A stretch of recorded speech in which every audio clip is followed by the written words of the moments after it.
Don't forget to subscribe and turn on the bell icon to get notified when we drop new videos. Now enjoy.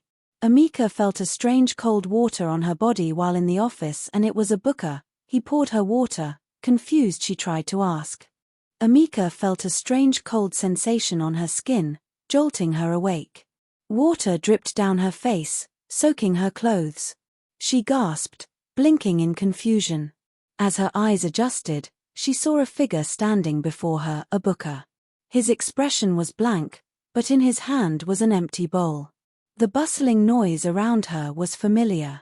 The scent of damp earth, the distant hum of voices, the thin mat beneath her. She wasn't in an office. She wasn't a successful woman. She was still in her aunt's house, still trapped in the cycle of suffering. It had all been a dream. Amika's body trembled. Her heart pounded violently in her chest. For a moment, she had believed it all, the achievement, the respect, the wealth. But it had been nothing more than a cruel illusion. Her breath came out shaky, but today was the last day. She would not stay here. Amika sat on the cold ground, her heart pounding as she processed the dream she just had. It had felt so real, the success, the wealth, the respect, but now, she was back to reality. The small, cramped mat in her aunt's house, the unbearable treatment, and the constant hunger. But today was the last day. She had made up her mind. That night, Amika waited until the house was silent, then she slipped out through the back door. She didn't know where she was going, but she knew she had to leave. The streets were dark, and the air was chilly, but she didn't care. She walked for hours until she reached the compound of a nearby school. Hiding behind the classroom block, she watched as the students went in and out. Their uniforms were neat, their books were plenty, and their faces carried hope. Determined, she started sneaking into the school, sitting at the back of classrooms and listening to lessons. She had no books, no uniform, and no seat, but she soaked in every word like a sponge. She learned science, mathematics, and business studies, taking mental notes of everything she could. Sometimes, she would steal scraps of paper to write on, practicing calculations and sentence structures when she was alone. It wasn't easy. She was always afraid of being caught and sent away, but she didn't stop. Outside the school, she lived from hand to mouth. She washed clothes for people, scrubbed floors, and ran errands just to earn a little money for food. Many nights, she slept hungry. Many days, she worked under the hot sun until her fingers were sore. But she never gave up. Years passed. Though she didn't have a certificate to show for her knowledge, she had learned a lot. She had grown smarter, sharper, and more confident. One day, after saving every little money she could, she finally bought her first laptop. It was second-hand, slow, and had missing keys, but to her, it was a treasure. Now, the real question was, what would she do with it? With determination, she started learning about online trading. At first, it was difficult. She made mistakes, lost money, and struggled to understand the complexities of the market. But Amika was relentless. She watched videos, read articles, and practiced every single day. She failed, but she didn't stop. Slowly, she began to understand the trade. Then one day, everything changed. She made her first profit. Then another. And another. The money started coming in, first small, then bigger. Within months, she had built a trading empire. Within a year, she was making millions. By the second year, she was the youngest billionaire in Africa. Her name was everywhere. Magazines, news stations, business conferences, everyone wanted to know the story of the girl who came from nothing and built an empire. Amika had everything she once dreamed of. But the real shock came on a Saturday afternoon. She was in her mansion, enjoying a quiet moment when her housekeeper came running. "Madam, you have visitors at the gate." Amika frowned. She wasn't expecting anyone.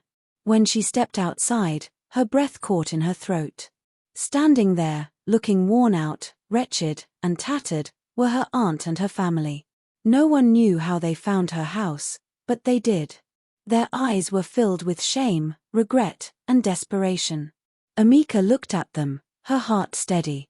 She wasn't the helpless girl they once tormented. She was powerful now. Successful. Untouchable. She smiled. Her dream may have been that, just a dream, but it fueled her new reality. Amika stood at the entrance of her mansion, looking at the worn-out figures of her aunt and her family. She could see the hunger in their eyes, the silent plea for mercy in their posture. A part of her wanted to send them away, to let them feel the same rejection she once endured. But another part of her, the part that had fought, survived, and one refused to let bitterness define her. She took a deep breath and folded her arms. "Why are you here?" Her voice was calm, controlled. Her aunt stepped forward hesitantly. The woman who once slapped and belittled her now looked small, fragile. "Amika, please, we have nowhere else to go. Things have been hard. We heard about you, about how successful you are. We were hoping," she swallowed hard. "Hoping you could help us." Amika studied them.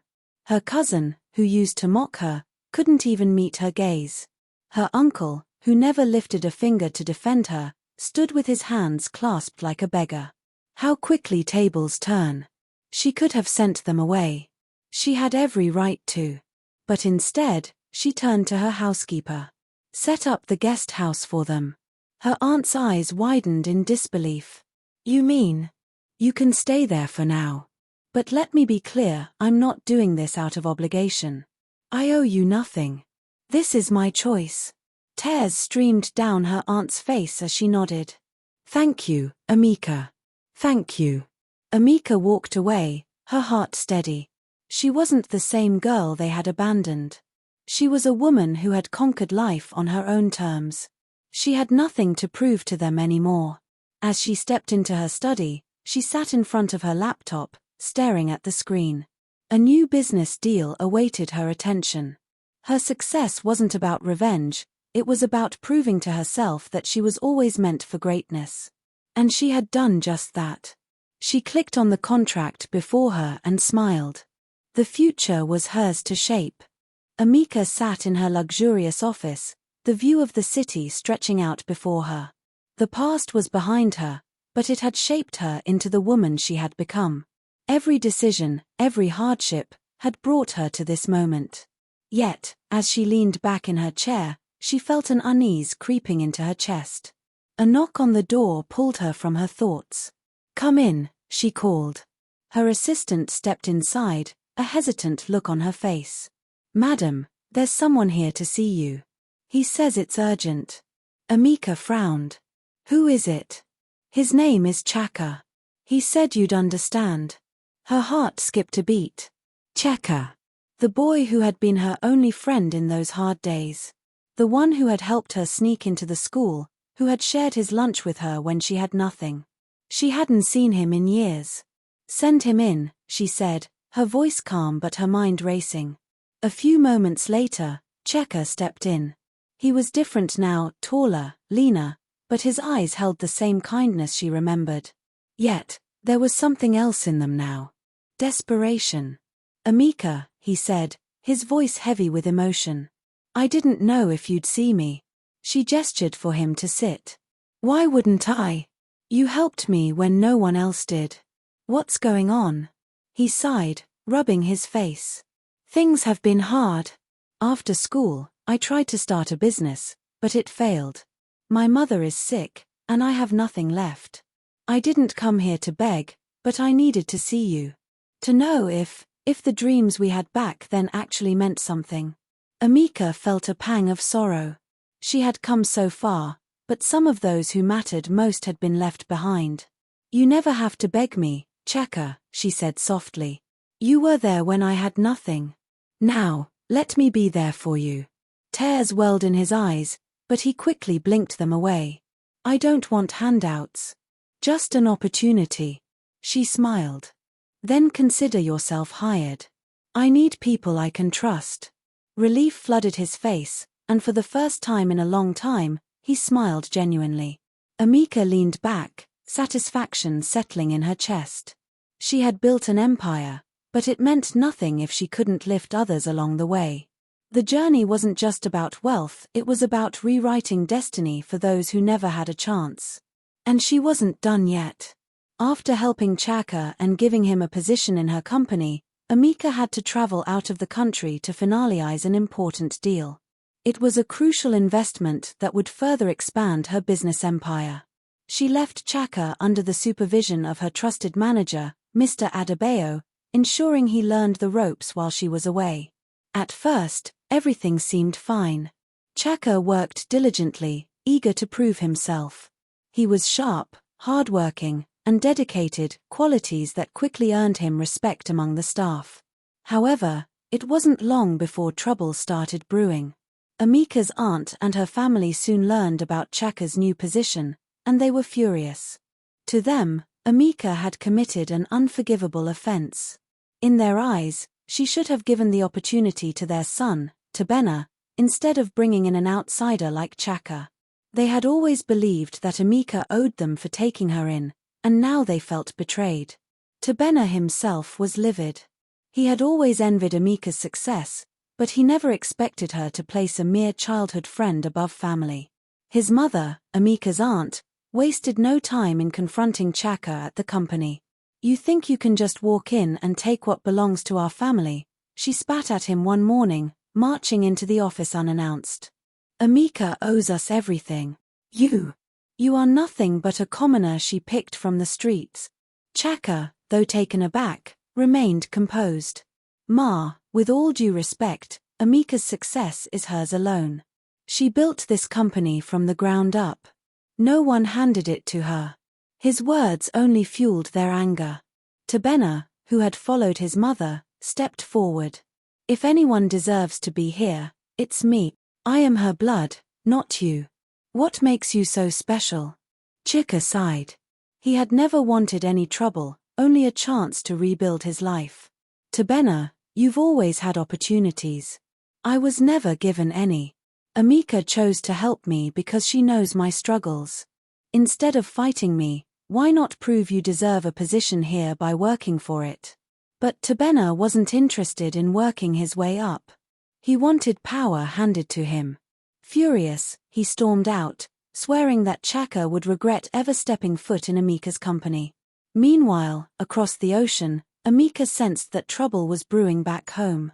The deal she had traveled for was important, but she knew she had to return soon, before things spiraled out of control. Amika had barely settled in her new environment before the weight of responsibility pulled her back to reality. She didn't want to go for this travel, but the international business deal she had been working on for months required her full attention there, and she had no choice but to leave the country for an extended period. But with what is going on, she just must come back quick. Before she left, she ensured everything was in order. She called Chaka and her manager, Mr. Tunde, into her office. "Chaka, I trust you," she said firmly. "I brought you into this company because I saw something in you. Now, I need you to work closely with Mr. Tunde and ensure everything runs smoothly while I'm away." Chaka's eyes widened. "Me? You want me to handle things?" "Not alone," Amika assured him. "Mr. Tunde will oversee everything, but I want you to assist him. Learn as much as you can. This is an opportunity." Regardless of all this, back at home, trouble was brewing. Her aunt's family had been keeping tabs on her success, and when they learned that Chaka had been given a role in her company, their fury knew no bounds. So, she could give an outsider a position in her business, but she couldn't help our son, her uncle fumed. Her aunt hissed. "After everything we did for her, that ungrateful girl thinks she's better than us. We must do something about this." Their son, Nonso, had always been their pride. In their minds, if anyone deserved Amika's wealth, it was him, not some stranger she picked from the streets. Driven by greed and resentment, they schemed on how to confront Chaka and demand answers. As the days passed, their anger only grew, and they waited for the perfect opportunity to strike. This are people Amika helped despite their wickedness to her in the past. Amika took the next available flight back to Nigeria. Amika's mother arrived unannounced, stepping into her daughter's grand mansion with a mix of excitement and anticipation. It had been years since she had last seen Amika, and she was eager to witness how far her daughter had come. However, nothing could have prepared her for what she saw next. As she walked through the elegant hallways, her eyes landed on a sight that made her heart stop. Sitting comfortably in the lavish living room, eating expensive food and dressed in clean clothes, were the very people who had once made her daughter's life unbearable, her own sister and her family. A wave of disgust and anger washed over Amika's mother. Her breathing became heavy, and her fists clenched. "What is this?" she demanded, her voice sharp with disbelief. Amika, who had been reviewing some business documents, looked up and smiled. "Mama, you're here. You didn't tell me you were coming. And I had to," her mother snapped, eyes flashing with rage. "What are these people doing here, Amika? After everything they did to you? You're still housing them? Still feeding them?" Amika glanced at her aunt and cousins, who suddenly looked uncomfortable under her mother's piercing gaze. She sighed and stood up, walking towards her mother. "Mama, I know what they did to me. I haven't forgotten." But what?" her mother interrupted, her voice rising. "After all the suffering they put you through? After treating you worse than a slave? You owe them nothing, Amika, nothing." She turned sharply, pointing at her sister. You don't deserve my daughter's kindness. You don't deserve to even breathe the same air as her. After how you abused her, you should be rotting in shame, not sitting here enjoying the life she built." Amika's aunt shrank back, guilt washing over her face. "Sister, please, it's not like that. We were desperate. We had nowhere else to go. Amika forgave us." "Forgave you?" Amika's mother let out a bitter laugh. "Did you ask for forgiveness when you starved her? When you beat her for no reason? When you called her worthless? And now you sit here like honored guests? You should be ashamed." Her gaze flickered to Amika, disappointment clouding her eyes. "I thought you were stronger than this. I thought you understood that not everyone deserves a second chance." Amika swallowed hard. She had expected her mother to react, but not this strongly. "Mama, I understand your pain, but carrying anger in my heart will only hold me back. I chose to let go. Not for them, but for me." Her mother shook her head, tears of frustration pooling in her eyes. "Kindness is one thing, Amika. Foolishness is another. And right now, you are being foolish." She turned to leave, her voice shaking. "I came here to see my daughter, not to witness this mockery." With that, she stormed out, leaving Amika standing there, torn between the past and the future she had chosen to build.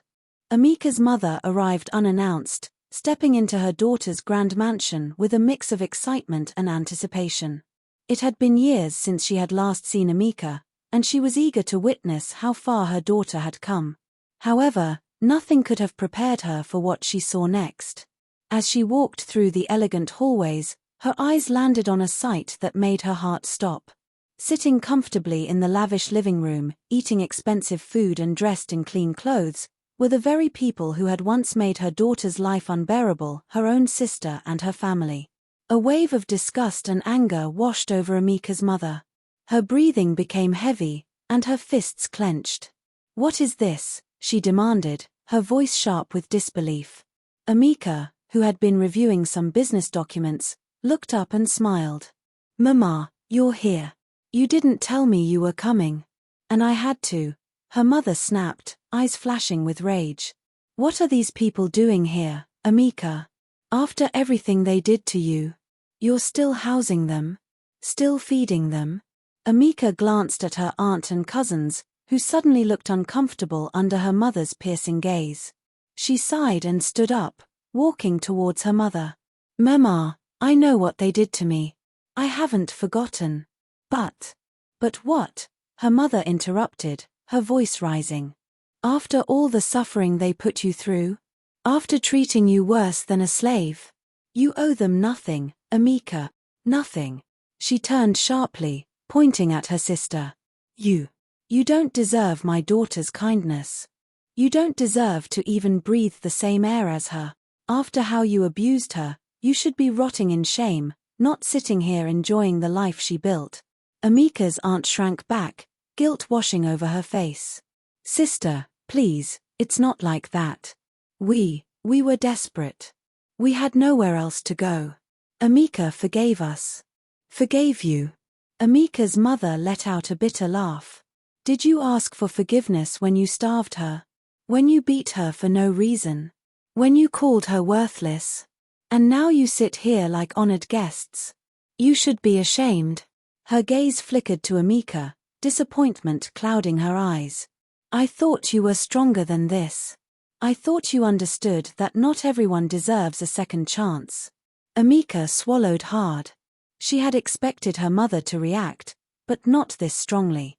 "Mama, I understand your pain, but carrying anger in my heart will only hold me back. I chose to let go. Not for them, but for me." Her mother shook her head, tears of frustration pooling in her eyes. "Kindness is one thing, Amika. Foolishness is another. And right now, you are being foolish." She turned to leave, her voice shaking. "I came here to see my daughter, not to witness this mockery." With that, she stormed out, leaving Amika standing there, torn between the past and the future she had chosen to build. Back at the office, Chaka was keeping everything running perfectly. Under his management, Amika's company was thriving. They were now trading for multi-billion-dollar companies, making high-stake deals that solidified their reputation in the industry. Investors trusted them, competitors envied them, and the company's name was on the lips of top business executives across the continent. Amika was away on an important business trip, sealing a deal that would push the company into global markets.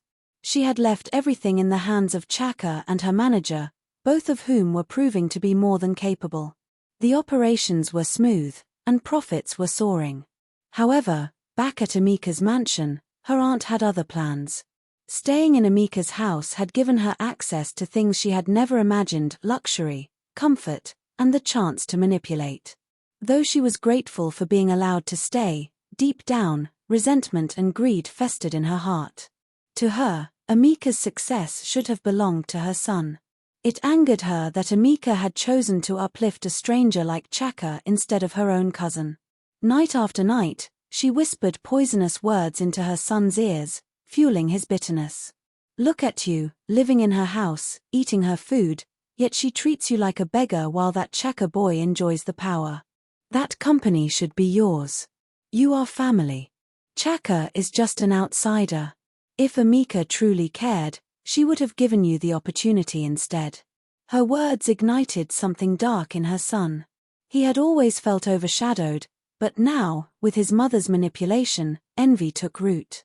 He started watching Chaka closely, searching for weaknesses, waiting for the right moment to strike. The following week, chaos erupted. Police sirens filled the air as the anti-drug squad stormed Amika's mansion. Officers swarmed the compound, their voices loud and commanding as they moved with precision. Amika, who had just returned from her trip, barely had time to process what was happening before a warrant was shoved in her face. "What is going on?" she demanded, her heart pounding. "Ms. Amika, you are under investigation," the officer in charge stated firmly.